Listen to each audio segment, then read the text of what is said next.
हर हर महादेव। देवों का देव महादेव जी के चरण में प्रणाम करती हूँ, मेरा प्रणाम स्वीकार हो। माता गौरी पार्वती के चरण में प्रणाम करती हूँ, मेरा प्रणाम स्वीकार हो। गणपति ललनवा के चरण में प्रणाम करती हूँ, मेरा प्रणाम स्वीकार हो। सब गुरु भाई बहना के चरण में प्रणाम करती हूँ, मेरा प्रणाम स्वीकार हो। गुरु भाई बहना, मैं एक शिव चर्चा कथा सुनाने जा रही हूँ। इस कथा को पूरा सुनिए और रहस्य जानिए। आदि नहीं आदि सुनने में शिव गुरु का अपमान होती है, पूरा सुनने में भगवान दया करते हैं, कृपा करते हैं, पुत्रों की रक्षा करते हैं, सुहाग की लंबी आयु होती है, घर में धन की वृद्धि होती है, सुख शांति मिलती है। इसलिए कथा को पूरा सुनिए और रहस्य जानिए। हर हर महादेव, घर घर महादेव। गुरु भाई बहना, एक समय की बात है, एक नगर में एक राजा रहते थे और एक रानी। राजा और रानी अपने नगर में नगर के लोगों के साथ बड़े खुश रहते थे, बड़े अच्छे से रहते थे। राजा साहब बड़े अच्छे स्वभाव के थे। राजा को पूरे प्रजा भाई बंधु के समान समझते थे। पूरे प्रजा जो थे राजा को मान सम्मान दिया करते थे। राजा भी अपने प्रजा को पुत्र से कम नहीं समझते थे। रानी भी सबके साथ बड़े अच्छे से रहा करती थी। धीरे धीरे समय बीत रहा था। राजा जो थे, राजा अपने प्रजा के आज्ञा को पालन करते थे, लेकिन कोई भी व्यक्ति हो उसके पास किसी चीज ना किसी चीज के कमी हो जाता है। सब कुछ बराबर नहीं हो सकता है। जैसी राजा निसंतान थे। राजा का कोई संतान नहीं था। राजा साहब संतान के लिए जैसे बिना पानी का मछली तड़पती है, उसी तरह निसंतान होने का दुख राजा को तड़प मार रहा था। राजा बड़े दुखी थे। राजा अपने पुत्र के लिए तड़प रहे थे, बड़े पूजा पाठ यज्ञ कर रहे थे, लेकिन फिर भी राजा का कोई संतान नहीं था। धीरे धीरे समय बीता। एक दिन का बात है कि राजा बड़े उदास मन से अपने द्वार पे बैठे हुए थे। आंखों से आंसू राजा का बह रहा था, जैसे मोतियों का लार टपकता है, छोटी छोटी बूंदें गिर रहा था। राजा अपने आंखों की आंसू टपकाते हुए, मोतियों की लार गिराते हुए नीचे धरती की ओर देख रहे थे। तभी उसी रास्ते से एक महात्मा गुजर रहे थे। राजा की मुरझाया हुआ देख महात्मा कहने लगे, हे राजन, आखिर क्या बात है जो अपने आंखों से आंसू नीचे झरझर गिरा रहे हैं। राजा को बात सुनकर, महात्मा को बात सुनकर राजा कहने लगे, हे महात्मा, ऐसा कोई बात नहीं जो मेरे आंखों से आंसू गिरे। भला जिसके साथ इतना बड़ा राज का प्रजा हो वो दुखी कैसा। महात्मा मुस्कुराते हुए बोले कि नहीं, जो बात है वो मुझे बताइए। महात्मा जब ऐसा बात बोले तो राजा कहते हैं कि हे महात्मा, मैं निसंतान हूं, आखिर मैंने क्या ऐसा कर्म किया हूं जो मुझे संतान नहीं है। ऐसा बात सुनकर महात्मा कहने लगे कि नहीं राजन, आपके अंश में तो संतान है, आपका अवश्य संतान होगा, क्यों नहीं संतान होगा, आपका संतान होगा। और आप निश्चित रहिए। कहने लगे कि तो संतान तो मैं इतना पूजा पाठ किया लेकिन फिर भी मुझे संतान नहीं हुआ। कहने लगी कि लीजिए, आपकी घर काली गाय हो तो काली गाय के दूध में खीर बनाकर आप यदि भोजन कर लेंगे, पति पत्नी दोनों बैठकर, और आधी भोजन गौ को भोजन बनाकर चौथाई भाग में बंटवारा कर देना होगा। एक ही से खुद के रख लेना है, जो पति पत्नी बांटकर खा लेंगे। एक हिस्से का खाना गौ को खिला देंगे, एक हिस्से का खाना किसी भिखारी को दान कर देंगे, और एक हिस्से का खाना किसी कुत्ते का खिला देंगे। आपका संतान हो जाएगा। राजा ये बात सुनकर और बाबा से हाथ फैलाकर चावल ले लिए। बाबा थोड़ी सी चावल दिए। बाबा वहां से हटकर अदृश्य हो गए। बाबा तो कोई बाबा सन्यासी थे ही नहीं, बाबा तो स्वयं महादेव थे। राजा अपने राजमहल के अंदर गए, रानी रानी कह के पुकारे। रानी जो थी राजा की ओर मुस्कुराते हुए देखी और बोली, क्या है स्वामीनाथ? रानी को बात सुनकर राजा बोले, आज तो बड़े सौभाग्य की बात है, आज मेरे दरवाजे पे एक महात्मा आए और मुझे ऐसी ऐसी बात का सुनाए। रानी बड़ी खुश हो गई, चावल को लेकर बड़ी खुश हो गई। अब राजा नगर में घूमने लगे काली गाय की दूध के लिए। काली गाय का दूध तो नगर में मिल गया। राजा साहब काली गाय की दूध लेकर आए और रानी को दिए। रानी ने भोजन बनाई, भोजन बनाकर और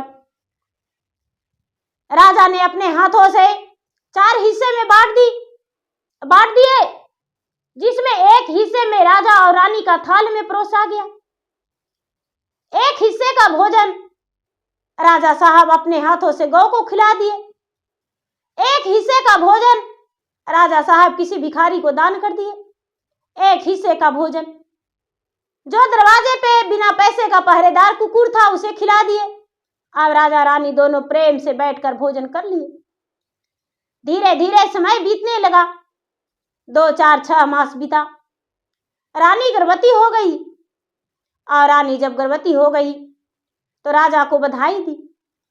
राजा तो खुशी के मारे फूली नहीं समाए। राजा पूरे राज में खुशियां मनाए। पूरे राज का लोग पूरे नाचे गाए झूमे बजाए।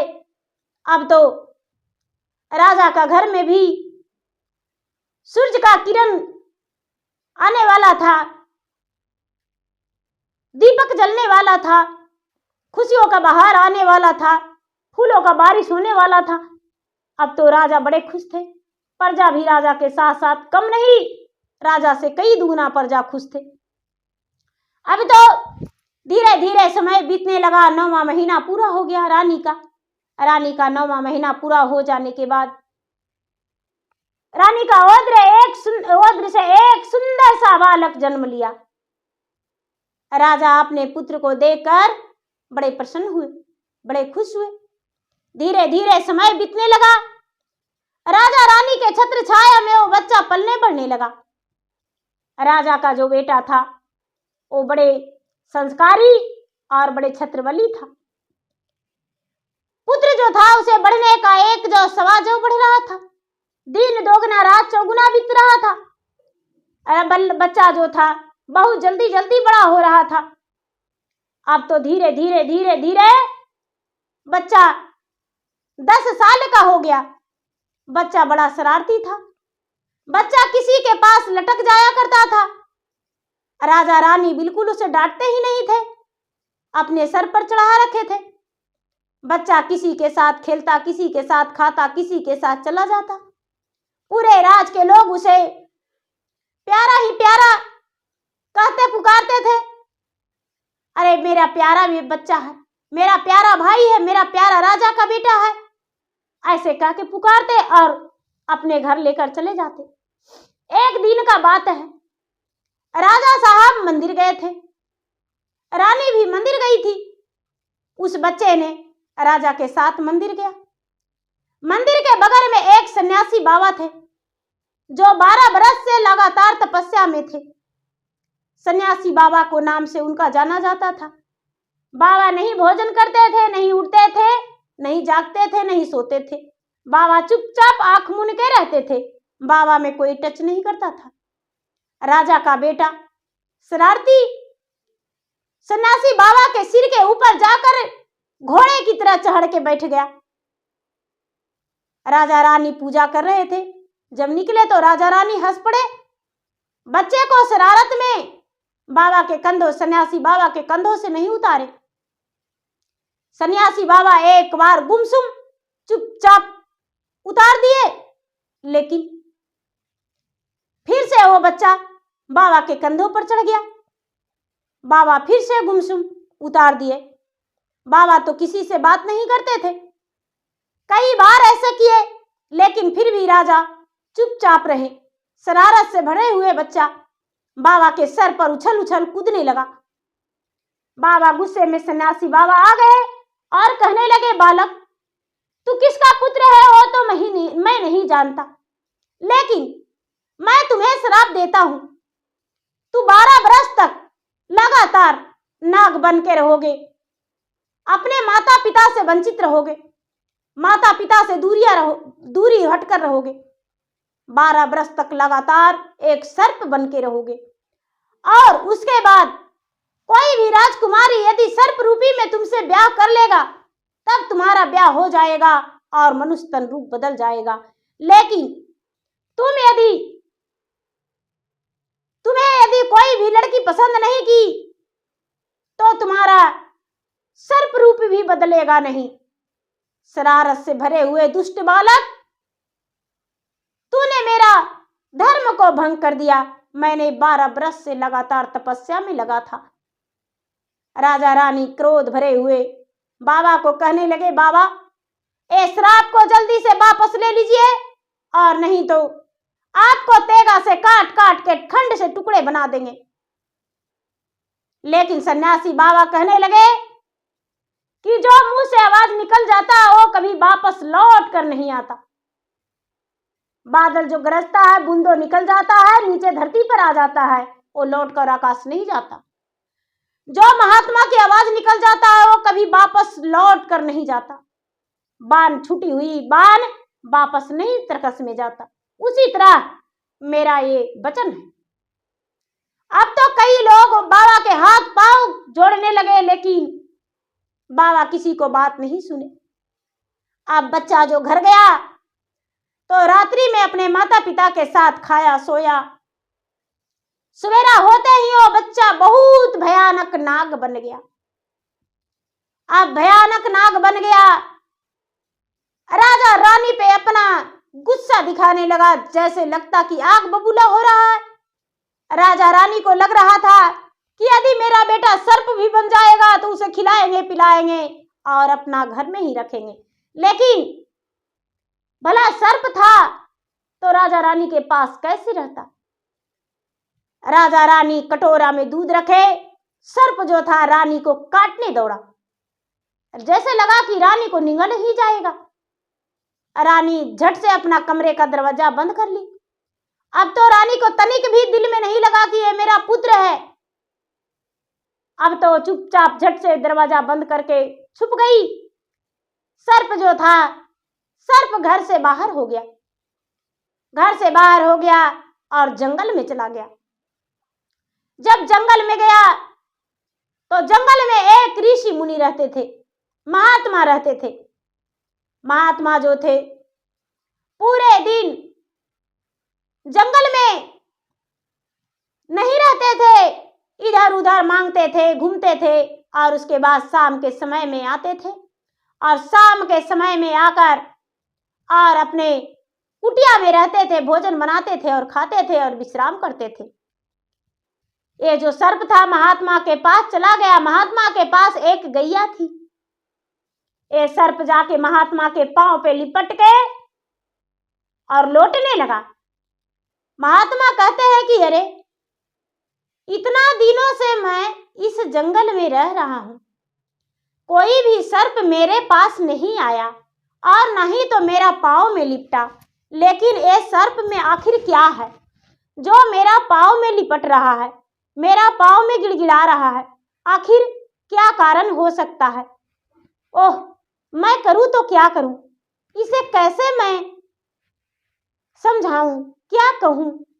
ये बात कहते हुए महात्मा सर्प के सर पे हाथ फेरे और जब हाथ फेर दिए तो सर्प जो था एक छोटा की बालक की तरह बाबा के पांव पे चुपचाप गिरा हुआ रह गया। बाबा कहते हैं कि लगता है सर्प भूखा है। बाबा ने गैया को दूहे और सर्प को कटोरा में दे दिए। सर्प जो था दूध पीकर मस्त हो गया, बाबा के आश्रम में रहने लगा। अब बाबा जो थे, बाबा प्रतिदिन सुबह शाम गैया दूहते और सर्प को देने लगे। अब सर्प वही बाबा के आश्रम में एक पहरेदार की तरह रहने लगा। अब गैया के भी देखभाल करता और आश्रम में रहने लगा। कहते हैं दीदी कि कर्म का लिखा कोई नहीं मिटता है, जो कर्म में लिखा जाता है वो मिटने वाला कोई नहीं, किसी न किसी रूप से वो जरूर वो होके रहेगा। उस बालक को 12 वर्ष लिखा था सर्प में बनकर रहना, तो भला बाबा को दोष लगना था। सन्यासी बाबा जो थे उसे दोष लगा और श्राप दिए और ये सर्प में यानी बदल गया। जैसे राम का वनवास तो था, लेकिन कैकेयी माता को कलंक लगना था। कैसे करके कलंकनी वो हो गए और राजा दशरथ को बोले कि अपने बड़े पुत्र श्री राम को वनवास दे दीजिए, और उन्हें वनवास देना पड़ा बेबस होके। उसी तरह बाबा सन्यासी राजा को पुत्र को श्राप दिए और राजा के पुत्र एक नाग बन गया और नाग बन के जंगल में आ गया। लेकिन भला उसे ऐसे श्राप नहीं मिला, उसे तो लिखा हुआ कौन मिटता था दीदी। अब बाबा के आश्रम में वो बालक रहने लगा सर्प बन के। धीरे धीरे समय बीत रहा था। एक राजा थे, उनका एक पत्नी भी थी, उनका एक कन्या जन्म ली और उनकी पहली पत्नी इस दुनिया से चल बसी। दूसरी पत्नी, राजा ने दूसरा विवाह कर लिए और दूसरी पत्नी आ गई। जब दूसरी पत्नी आ गई तो पहली पत्नी का जो एक कन्या थी, वो कन्या 7 वर्ष की थी और उस पहली पत्नी का मृत्यु हो गया, दूसरी पत्नी आ गई। दूसरी पत्नी जो थी सौतेली बेटी को देखना पसंद नहीं करती थी। उसे लगता था कि इसका मैं कब का प्राण ले लूं, ये कब मर जाए, कब मेरे नजरों से हट जाती। बिल्कुल देखना नहीं पसंद करती थी, राजा के सामने लाड प्यार दिया करती थी।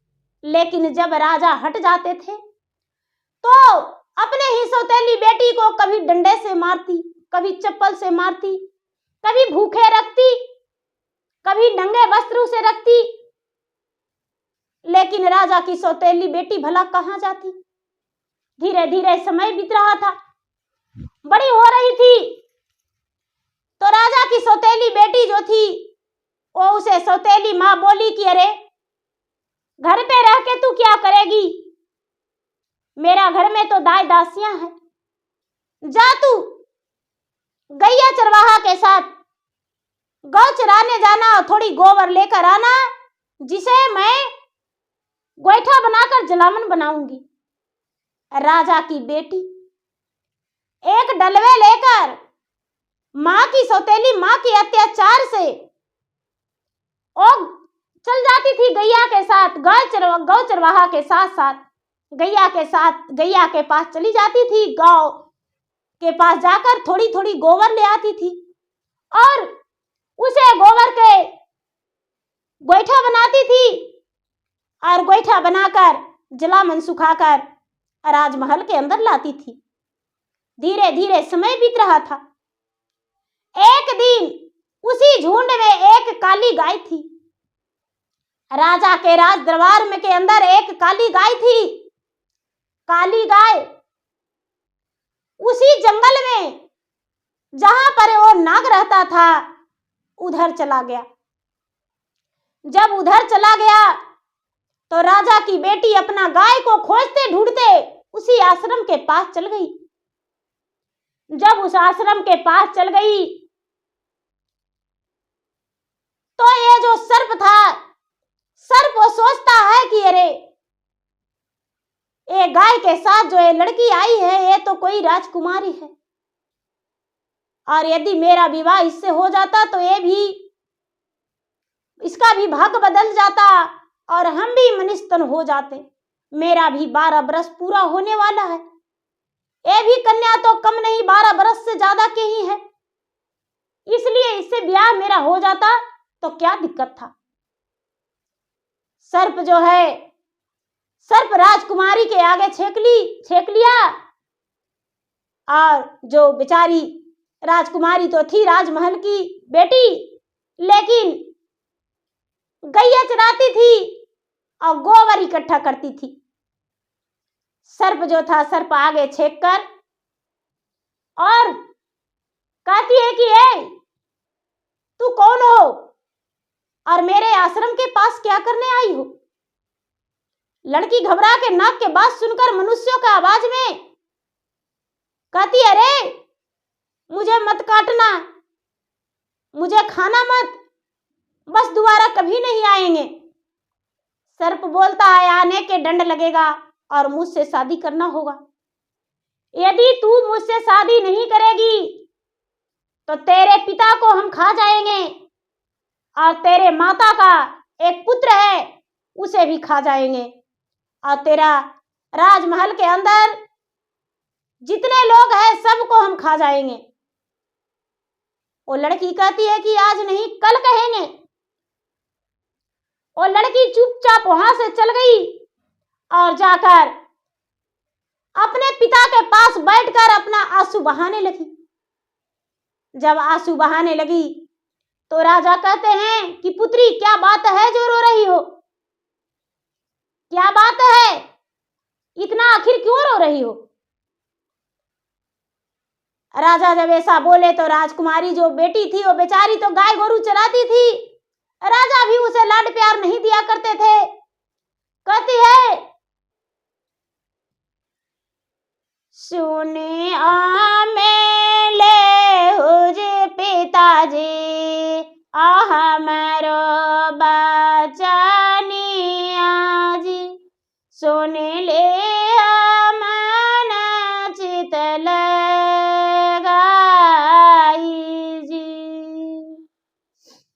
माता के मारल जी पिता भैले गोबर चूनानिया जी, अतनी को ना लागे मोह माया जी, गौआ चरवत जी पिता अबनमा में गए ले जी, छेकी लिया ले नागा सोस घरिया जी, करियो में लिहल जी पिता हमसे कओलवा जी, करता न हमारो से विवाह जी।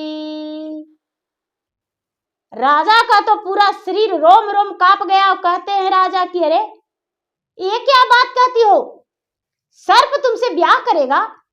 राजकुमारी बोली, हाँ पिताजी, यही सच है। आप राज दरबार में राजा हैं, लेकिन हम आपकी राजमहल की बेटी गौआ चराने जाते हैं और गोबर इकट्ठा करके डलवे में लाते हैं जो जलावन बना के माँ को देते हैं। राजमहल के अंदर जो जलावन जलता है, गाय गोबर चुननी हम हैं, गोबर चुनने वाली हम हैं। दीदी, राजा कहते हैं, भगवान मुझे नहीं पता था, तू नहीं जाएगी, तू आज से वन में नहीं जाएगी, गौ के पास नहीं जाएगी। राजकुमारी बोली, पिताजी वो सर्प बोला है यदि हम उससे ब्याह नहीं करेंगे तो आपको और मेरा छोटा भाई का और मेरे माता के पूरे राज के लोग के सबके धीरे धीरे खा जाएगा। पिताजी, भलाई यही में है कि आप एक आश्रम है वन में, आप शगुन लेकर जाइए और उस सर्प को अपना जमाई स्वीकार करिए। राजा साहब सीने पर पत्थर धर के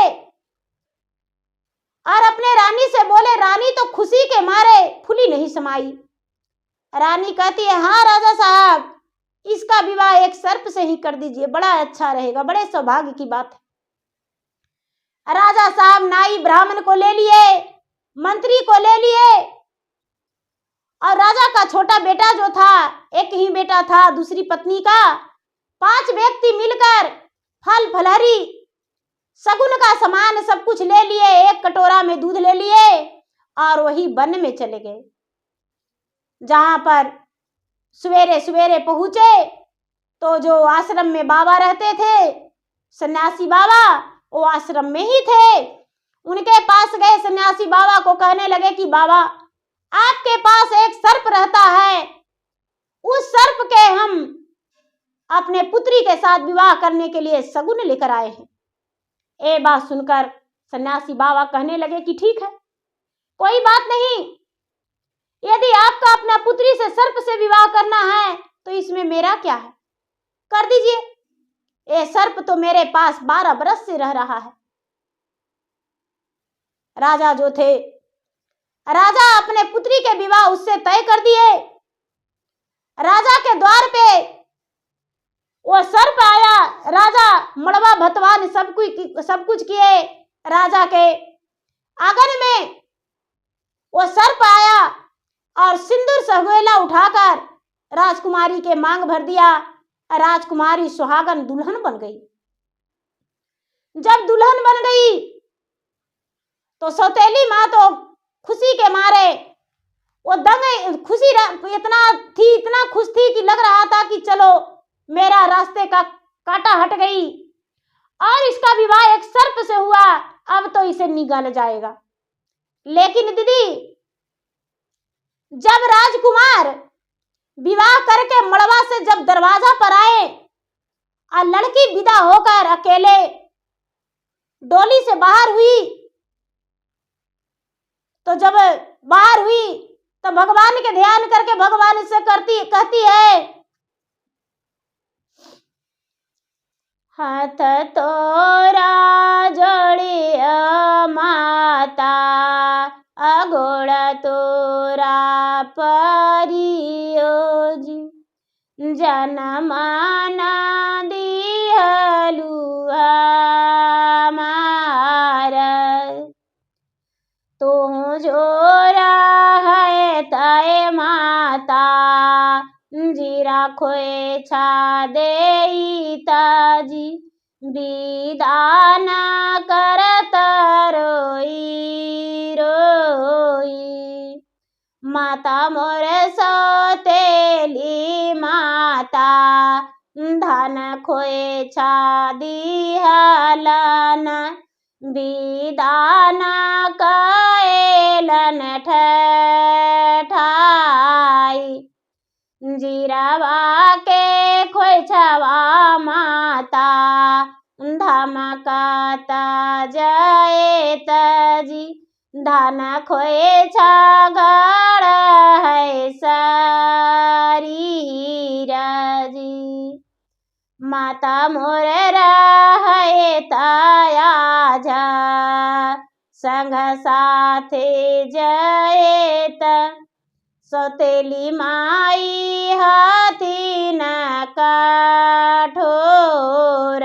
भगवान से कह रही है, अपने माता से मरी हुई माता को सुना रही है कि माता, आज यदि तू रहती जिंदा तो हम राजमहल के एक राजकुमारी विदा होते हंसते बिहसते, और तू रो रो के मुझे विदा करती और सुंदर सी चुंदर पहनाती और जीरा के खोइछा देती, धमकते जाता।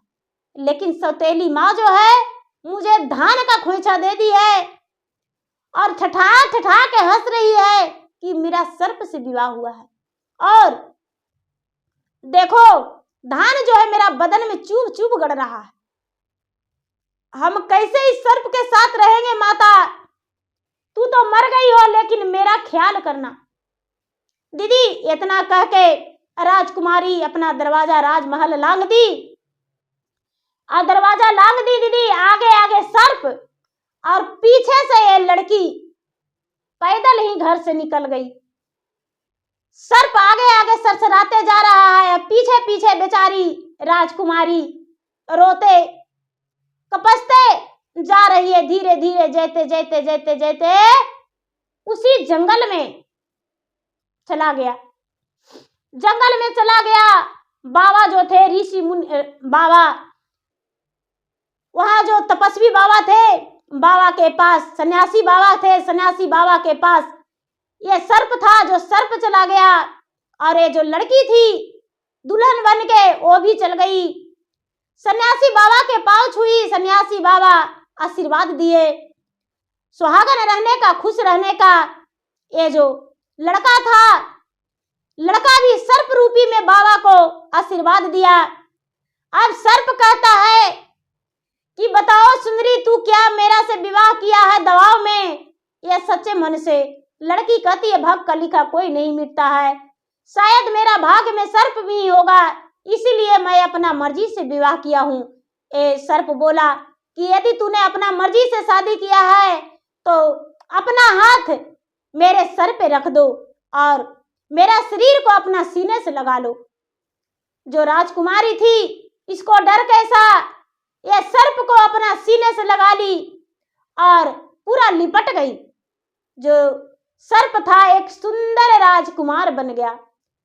उसका सर पे, उसका तन पे पांचों जोड़ा राजकुमार का आ गया, सर पे ताज आ गया, तन में आभूषण आ गए सुंदर सुंदर। अब तो राजकुमारी जो थी वो दंग रह गई। बाबा आश्रम में जो थे सन्यासी बाबा, उन्हें भी पता नहीं था कि ये 12 बरस के लिए श्रापित राजकुमार है। बाबा कहने लगे कि अरे तू राजकुमार हो या इच्छाधारी नाग हो? बाबा मैं कोई इच्छाधारी नाग नहीं हूं। अपना दुख भरी बातें राजकुमार कह के सुनाया। बाबा कहने लगे कि हे राजकुमार, मेरा आयु तो कब के पूरा हो चुका है, बस तुम्हारे ही कारण मैं जीवित था इस वन में, लेकिन तू अपने घर जाओ और आज ही हम अपना प्राण को त्याग देंगे, हम भगवान के प्यारे बन जाएंगे, लेकिन जाना तो इस काली गैया को लेकर जाना। दीदी जो राजकुमार था वो काली गैया को लेकर वहां से चल दिया। जो सन्यासी बाबा थे राजकुमार के सामने ही अपना प्राण पखेरु को निकाल दिए अपने शरीर से, माटी पड़ा रह गया और माटी को मिट्टी देकर राजकुमारी काली गैया को पोंछ पकड़ के अपने राजमहल चल दिए। जब राजमहल चल दिए दीदी तो 12 बरस तो वही दिन पूरा हो गया था, लेकिन 12 बरस 2 दिन 3 दिन बीत गया था तो राजा रानी जो थे, राजा महारानी निराश हो गए थे। ये अपना राजमहल पहुंचा अपने पत्नी के साथ और काली गैया के साथ। वही काली गैया थी जिस गैया के दूध से भोजन बना था, राजा रानी भोजन किए थे, राजा रानी भोजन किए थे, वही काली गैया वन में चली गई थी राजकुमार के प्रतिपाल के लिए। जिसको खाने से राजकुमार गर्भ में थे, भगवान आशीर्वाद दिए थे, वही काली गैया वन में थी और वही काली गैया को लेकर राजकुमार अपने घर आए। माँ पुकारे। दाई जो थी, दासी जो थी, रानी से जाकर बोली, रानी साहब, एक राजकुमार और एक राजकुमारी वर वधू के रूप में बाहर खड़े हैं। राजा रानी हंसते भी हंसते राजमहल के बाहर आए। बच्चा में देखे थे अपने पुत्र को, कहने लगे आप कौन हैं? बालक जो राजा का बेटा था बोला, माँ क्या तुम मुझे नहीं पहचानती हो? 12 बरस तुम्हारे नजरों से हट गए तो क्या अपने पुत्र को दूर कर दिया? माँ मेरे साथ एक काली गैया भी आया है, इसे भी आरती उतार कर राजमहल के अंदर करो। माँ रानी और राजा को याद आया। राजा रानी सबसे पहले काली गैया को आरती उतारे और राजमहल के अंदर ले गए और बेटे बहू को परछन करके आरती उतार के राजमहल के अंदर ले गए। राजा रानी अपने खुशी जीवन अपने बेटे बहू को देखकर पा लिए और राजकुमार राजमहल के अंदर चले गए और सुखी जीवन बिताए। राजमहल के अंदर गए, जो राजकुमारी थी अपने सास को, ससुर को, धन संपत्ति सब कुछ देखकर आनंदमय जीवन हो गई।